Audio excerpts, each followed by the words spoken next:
Hey, what's up, everybody? This is your boy Kenny, and this is the Have and the Have Not Season 5, Episode 12. And the name of this episode is The Fallout from War. Man, y'all, did they come back or what? Yo, Tyler Perry, you get kudos from me because this was a great episode. I'm so happy that this show is back. But man, did it start off with a bang, because we find out right from the beginning in the first scene with Hannah and Benny and Quincy. We know that Quincy was shot, but then we pretty much find out that Quincy actually died. So, little Quincy, rest in peace, man. I'm like, my heart was torn up looking at this episode, knowing that little Quincy died, and you just see that Hannah is completely just broken. It's like spiritually, physically, emotionally, Hannah is just, it's like the life has been sunk out of her. And I think when Hannah is not going to be the same after this. And, you know, Benny is tore up as well. You know, he's trying to stay strong for her, but then he's breaking down as well. I mean, it's just crazy. So, yeah, it came off with a bang, and, yeah, Tyler, you killed off little Quincy, so...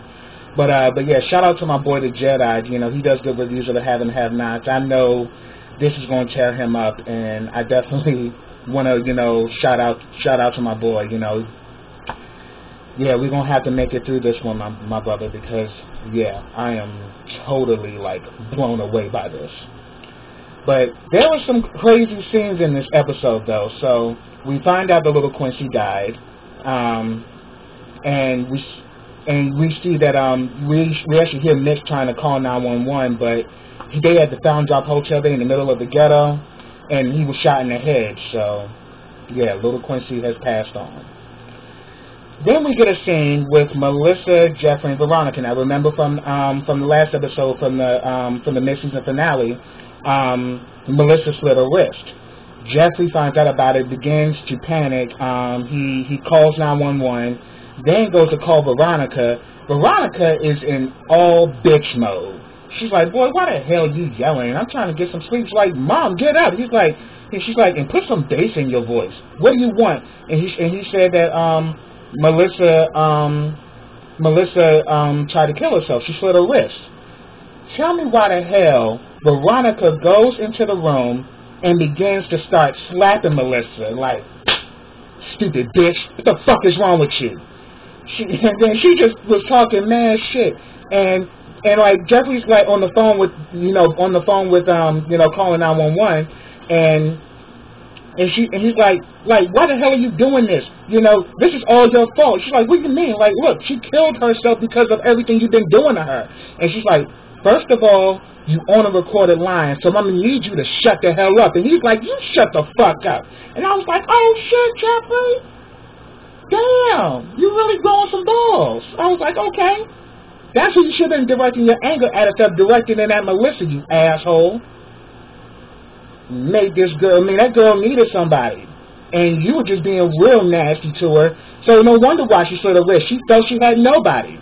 And then, he's trying to talk to her, before he got Veronica, and he was saying, like, try to focus on something. Tell me about your mother. She says, my mother is exactly like your mother.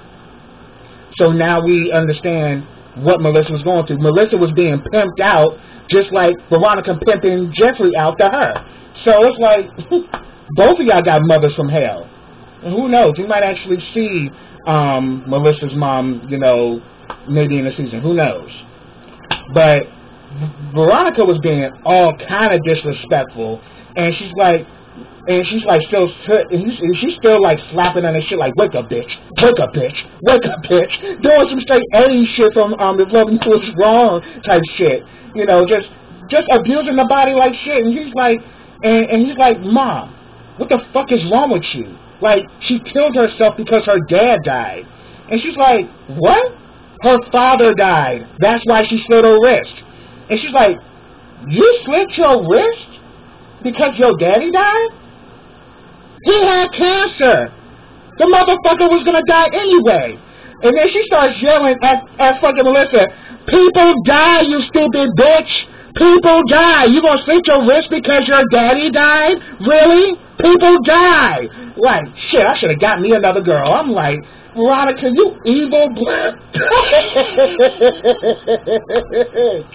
I'm like, damn, just no heart at all. Then she says, I hope you do die, because if you don't, because if you live, I promise you, I'm gonna make your mother, your grandmother, every motherfucker in your family's life a living hell. So go ahead and die, bitch. Go ahead and die. You got my damn, you up there pregnant with my grandchild, and you gonna do some shit like this. Like, oh, fuck you. I'm like, she was just talking buku shit. And Jeffrey was just over it. Like, you know, she was just being all kind of disrespectful. But Jeffrey knows that she got one up on him. So Jeffrey is somewhat playing the game, but then he's just so over her ass and over her bullshit. Then we actually see Candace goes to see Erica.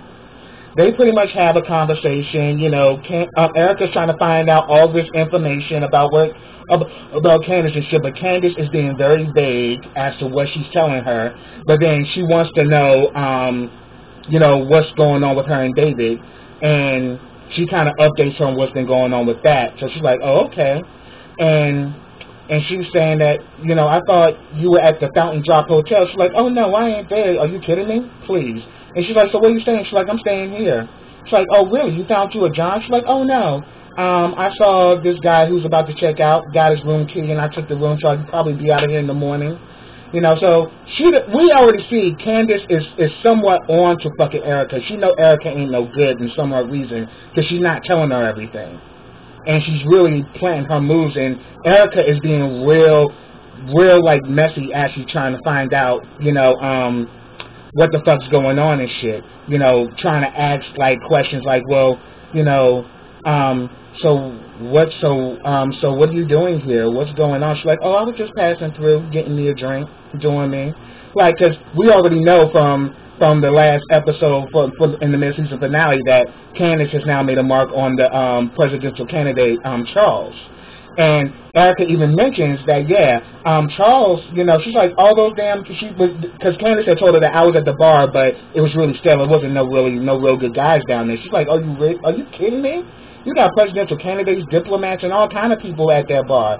She says, oh, and Charles is here. You know, the president, you know, the person is running for president. Like, yeah, he's here, and oh yeah, and him and David are friends. I saw them talking. I already met him. And all of a sudden, Candace is kind of putting shit in her head, like, okay, that's interesting.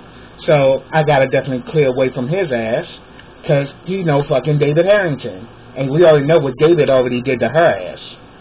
You know, by, you know, sending Oscar on her ass.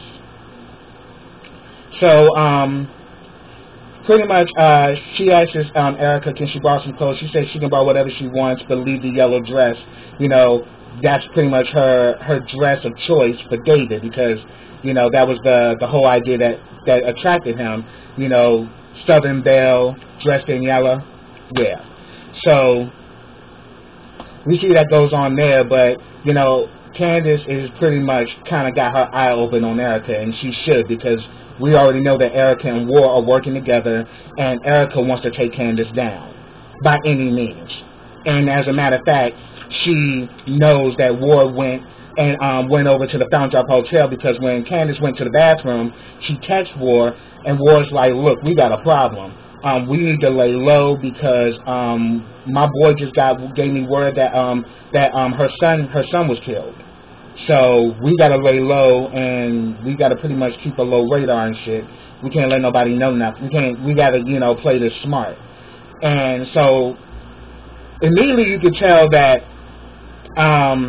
Erica in a way feels some kind of way, because, you know, this is an innocent child that got killed. So, and I'm pretty sure she knew of little Quincy. So she was like, you know, don't you want to stay with me for a little while? And and then all of a sudden Candace was like, I gotta go.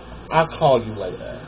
You know, because in a way Erica feels somewhat bad about it, because, you know, little Quincy got killed.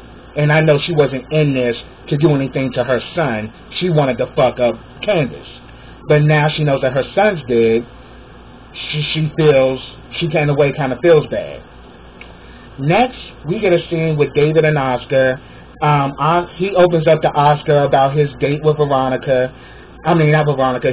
I'm sorry, my bad. David and Oscar meet up at the bar at the Artesian. David tells Oscar about his date with Erica, and he said that he felt he went too far and she stopped mid-stroke. So Oscar immediately starts going to question mode, like, either she liked it, or she didn't like it, or she could be setting you up. And then all of a sudden, David's like, man, you've been fucking around too much with Candace ass, so you think every woman's like that. He's like, yeah, I know. Yeah, Candace is a piece of work. But he's saying at the end of the day, you need to play it smart. Don't be so quick. Don't let your heart get involved. And he's like, look, I'm not letting my heart get involved. It's just sex. He's like, sex is a way to your heart. Do not get in your feelings for this chick, because it may be the worst thing. So, be cautious. Slow your roll. He's like, man, those little old school things don't work no more. He's like, man, vintage never goes out of style. I'm like, you tell him, David. Let him know. Then all of a sudden, Jim shows up, and pretty much, they talking or whatever, just going back and forth, and kind of having like a male powwow. Then he spots Candace sitting over there. So he calls Candace over there, and he's like, Candace, come over here. And he's like, yeah, surprised to see her here. And he pretty much saying, like, yeah, that woman did one on me. And then Oscar's like, yeah, she got me too. He's like, oh, damn, you had it? He's like, yeah, I did. He's like, damn, I think she done had everybody in this bar except for you, David.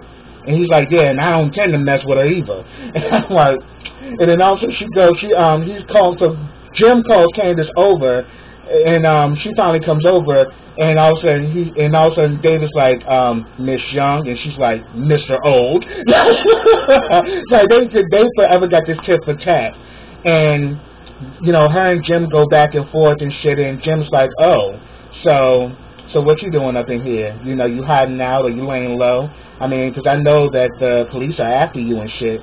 And then, like, yeah, and then also Dave was like, yeah, I've been following you on the news. I could be a civil citizen and have your ass arrested and shit.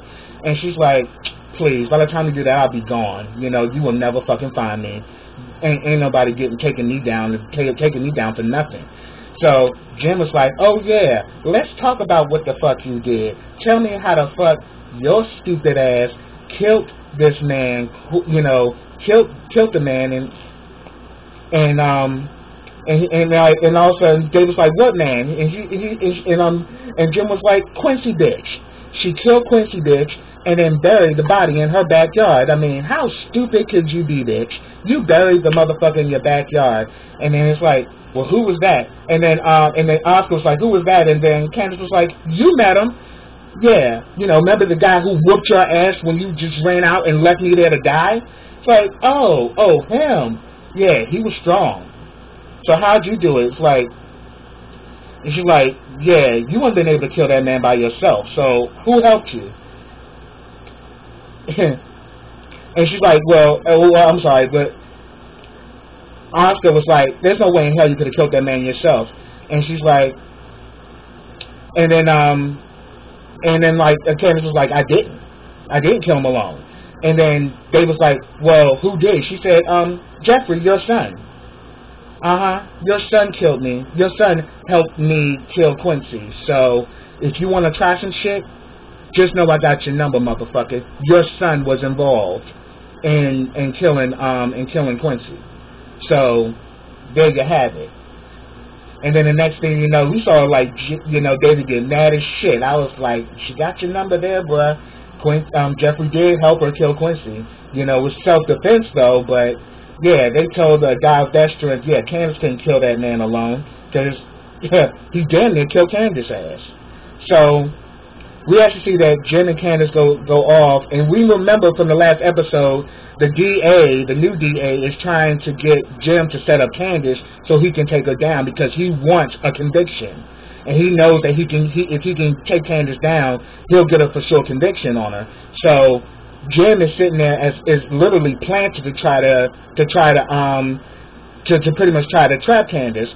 And Candace ain't falling for none of Jim's bullshit. He's like, I love you. I missed you. Won't you take this drink? And she's like, no, honey. is salty and bitter. But she's like, but I thought you liked salty and bitter. And she's like, you know what, Jim? I'm so over this shit. She's like, you got you another John, don't you? You ain't got to lie. You know, I know the kind of woman you are, Candace. I know you done moved up. You know, like, come on, won't you just take the damn drink and come on? And I'm like, and Jim started getting mad. Like, Jim missed that black box. Jim misses Candace's black box, and he just started going belligerent, like, take the damn drink, Candace. I'm not trying to do anything to you. Take the damn drink. I'm like, damn, Jim, the fuck? Tripping like shit. So, but Candace was like, you know what? I'm not here for your bullshit. I'm over it. You know, you may still feel some ways about me, but I feel nothing about you, so you can go to hell. And pretty much left it at that. Then we get a scene with Benny and Hannah are at the hospital. You know, they pretty much pronounced you know, little Quincy dead. Benny calls Catherine and lets Catherine know about what happened. That, you know, she's like, why are you calling me? Why do you have your mother's phone? And he lets her know that my nephew died. And, you know, could you please come? We need help. And we're at St. Cloud Hospital. So she pretty much gets, you know, gets dressed and she's on her way. Then we go back to the apartment with Wyatt. Wyatt, the drugs that they provided for Wyatt for the in-house treatment is not enough to sustain him, because he's like, you know, I gave him enough for about 2 damn men, and the shit still ain't working. He's still in pain, so we're going to have to take you to a hospital. He doesn't want to go, but they're like, look, if you want to get better, that's your only option you have, because we can't treat you here.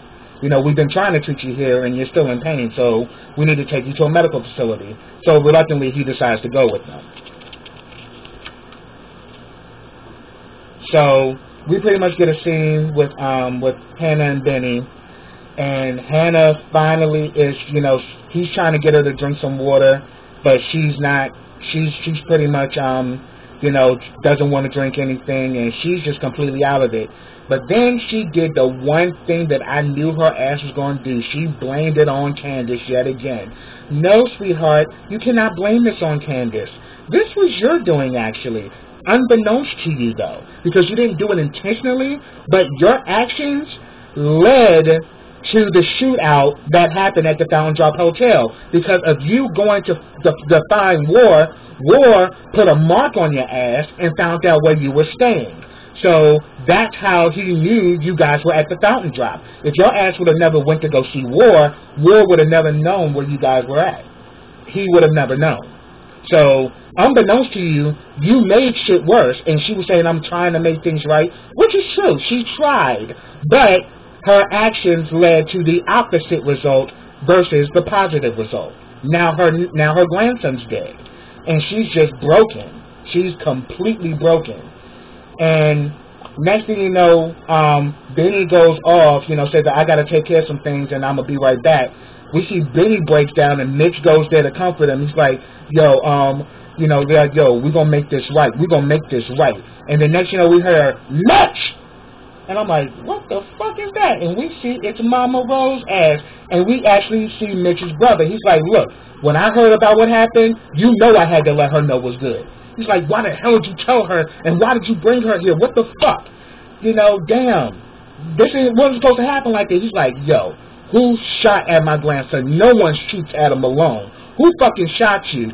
Damn, Benny started telling me his name is Warwick Lewis. He be hanging out on 2nd Street, and sometimes he be on Main Street. If you don't find him there, you may find him on Ghetto Ass Boulevard. Like, he just started telling all this shit. He's like, kill that motherfucker, because Benny's like, I'm ready to kill that son of a bitch. He killed my fucking nephew. Now I want this nigga dead. So she's like, oh, okay. All right. We on this shit.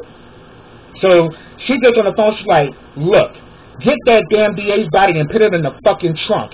We about to go to war. Real war. And I don't give a fuck if any man, woman, child, whatever is in the fucking mist. Everybody got a mark on their motherfucking ass because nobody shoots at them alone. I'm like, oh, shit. Man, war is about the motherfucking die. Like, yo, you got the Malones after your ass. You ain't got the kind of militia that they have. You know, they got way more money than you. So I'm like, oh shit, it's about to get fucking real. Then we go, it's the same damn hospital And on the other side of the hospital, Jeffrey is there, and Veronica shows up. Veronica at first goes to the front desk to talk to the nurse because she said that, oh yeah, the woman that's I need to know about Melissa. I forgot her last name, but she said I need to know about her because she is carrying my grandchild, so I want to know how she's okay. She's like, look, we're doing everything we can, ma'am, and the doctor's in with another patient, and I'll have him pay. I'll page him after he's done, but we have to take everything precaution, and it is what it is. And then the next thing you know, Veronica starts threatening this bitch. She's like, it would be messed up that after all that money you pay for medical school, that you end up, saying, do you want fries with that? Because that's exactly what the fuck's going to happen if you don't get me a motherfucking doctor. I know the owner of this hospital, bitch. So I suggest you lose the fucking attitude and let me know what the fuck's going on, and I better have a doctor talk to me within an hour. So you better make something happen or I will fuck your life up. And I'm like, this damn Veronica, I swear the bitch is on 1,000 and she was just going in. Then she sits down and starts, and she's still talking shit about Melissa and shit like, yeah, if I have to go to work with bags under my eyes, I'ma stomp that bitch. I'm like, what the fuck? It's like, yeah, I'ma fuck her up, shit. Nobody told her to kill herself. Nobody told her to slit her fucking wrist. Like, she slit her wrist because her father died. Yeah, her father died. That didn't mean she had to slit her wrist. She did this. I didn't do nothing. I don't know why you blame me. Like, look all the hell you've been putting her through. You did this. And she's like, I didn't do nothing. I didn't do anything. She did this to herself. And then she had complained like, you up there, that bitch up there bleeding on my $1,100 sheets. The fuck is wrong with her? Get on my motherfucking nerves with her stupid ass. And she was just like going in about Melissa. I'm like, yo, you was an evil motherfucker, and she just don't fucking care. Like, even when the part when he was saying that the doc when he had called 911 at the house, and he had told her that we need to kind of stop the bleeding, we need to block where she cut her wrist. And she's like, oh, hold on, wait a minute. And she's like, what? Well, what are you doing? He's like, I'm going to go get some gloves. I don't want that bitch's blood on me. I'm like, she is a mess. Like, she was just doing so much shit. And then she still was talking shit, like, which was like,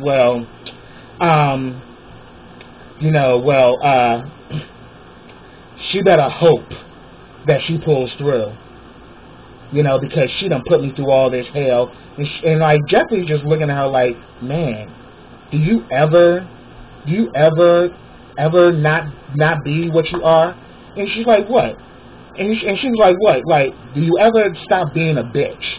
It's like, oh, it's funny. A bitch is calling me a bitch. Ain't that the walk in the fucking park? And then next thing you know, he gets a call from his father. He tells his father what happened, and he says that, yeah, mom was behind this shit. And she was like, oh. He's like, oh, shit. But he's like, I'm coming to the hospital. He's like, oh, no, Dad, don't worry about it. Everything's cool. And he's like, no, I need to talk to you. And I need to talk to you now, so I'm coming to the hospital. And then Veronica has to let him know, like, yeah,